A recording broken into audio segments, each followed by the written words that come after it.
말씀은 사무엘상 28장 6절에서 7절입니다. 사울이 여호와께 묻자오되 여호와께서 꿈으로도 우림으로도 선지자로도 그에게 대답하지 아니하시므로 사울이 그의 신하들에게 이르되 나를 위하여 신접한 여인을 찾으자 내가 그리로 가서 그에게 물으리라 하니 그의 신하들이 그에게 이르되 보소서 엔돌에 신접한 여인이 있나이다. 사울이 다른 옷을 입어 변장하고 두 사람과 함께 갈새 그들이 밤에 그 여인에게 이르러서는 사울이 이르되 청하노니 나를 위하여 신접한 술법으로 내가 내게 말하는 사람을 불러 올리라 하니. 처음 사울은 겸손했고 충성되었으며 하나님의 특별한 은혜를 경험한 자였습니다. 그렇기 때문에 하나님은 사울을 이스라엘의 초대 왕으로 세웠습니다.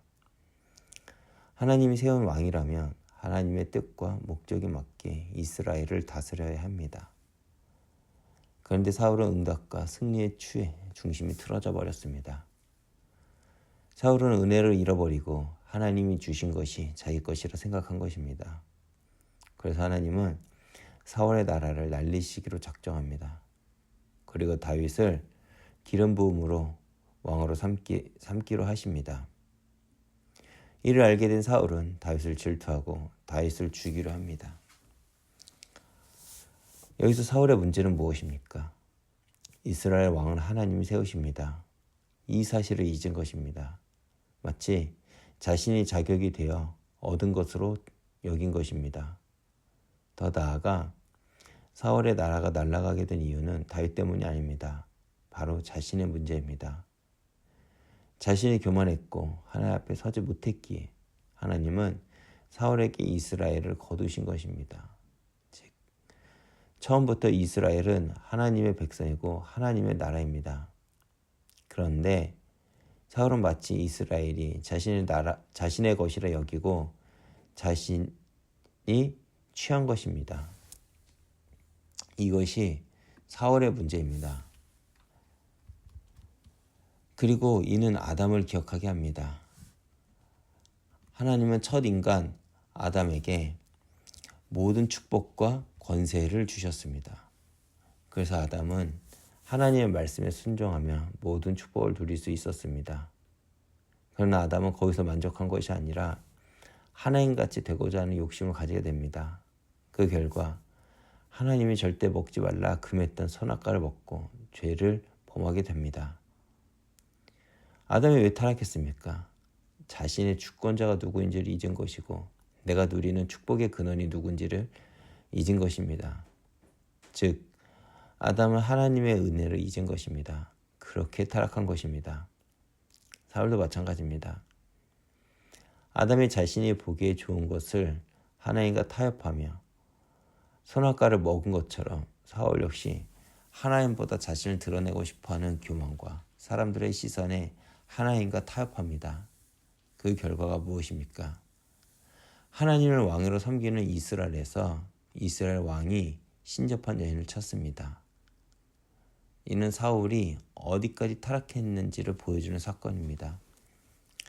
사실 이전에도 사울은 이미 하나님의 제사장들을 죽인 사건이 있었습니다. 그가 왜 제사장들을 죽였습니까?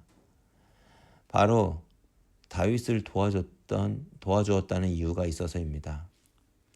사울은 질투에 눈이 멀어 하나님의 제사장들을 죽이고 돌이킬 수 없는 죄를 저지르게 됩니다. 그러나 사울의 타락은 거기서 멈추는 것이 아니라 이제는 신접한 여인을 찾음으로써 그가 영적으로 얼마나 무너졌고 왜 하나님이 그에게 나라를 맡기지 않았는지를 보여줍니다. 그리고 종국에 사울의 왕국은 무너집니다.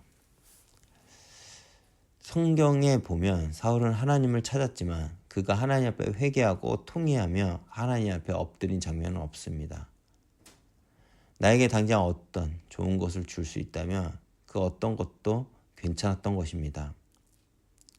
그런데 이런 사울의 모습을 보면 우리 인생과 너무 많이 닮아 있습니다. 우리는 처음 하나님의 은혜를 받아 신앙생활을 합니다. 그래서 처음에는 하나님 중심으로 가득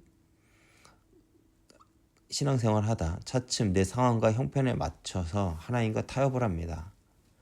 또 당장의 이익에 내 삶의 방향을 신앙생활에 맞춰갑니다. 그것이 오늘날 기독교가 타락하게 된 이유입니다. 우상 숭배를 해도 내 이익과 맞으면 같이 갈 수 있지만 내 이익에 맞지 않으면 그것이 하나님의 정의를 세우는 일이라도 거부합니다. 오늘날 기독교가 왜 세상에서 욕을 먹을까요? 세상이 타락해서가 아닙니다. 기독교가 타락했기에 세상의 교회를 버린 것입니다. 그렇게 우리는 다시 회복해야 합니다. 우리의 인생의 기준은 말씀과 예배가 되어야 됩니다. 그렇게 매일 삶의 예배를 통해 우리는 하나님과 참된 교제가 되어야 합니다. 그때 우리는 하나님의 뜻과 목적이 무엇인지를 알고 살아가게 될 것입니다. 그렇게 매일매일 하나님께 물어보고 말씀을 묵상하며 예배 자리에 나오는 것입니다. 우리에게 가장 큰 저주는 문제를 만나는 것이 아닙니다. 그 자리에 하나님이 함께하지 않는 것입니다. 하나님이 함께하지 않는다면 그 자리가 아무리 성공의 자리, 아무리 영광의 자리라도 저주입니다. 그러나 우리의 삶에 문제가 많고 우리가 어려운 길을 가더라도 주님이 나와 함께 하신다면 그 삶은 축복의 삶이고 응답의 삶입니다. 성도에게 가장 큰 축복은 하나님만을 바라보는 것입니다. 사울은 이것을 놓쳤기에 무너진 것이고 다윗은 이 축복을 붙잡았기에 하나님 마음에 합한 자라는 위대한 축복을 받게 된 것입니다. 바로 비록 우리 삶이 어려운 가운데 있더라도 육신적 이익을 쫓아가는 것이 아닌 하나님을 붙잡고 쫓으며 하나님을 바라보면서 날마다 하나님과 함께하는 삶이 되시길 바랍니다. 그렇다면 우리 역시 하나님 마음에 합한 자로서 축복을 누리게 될 것입니다. 오늘도 하나님과 깊은 교제를 하며 임마누엘을 누리는 하루가 되길 기도합니다.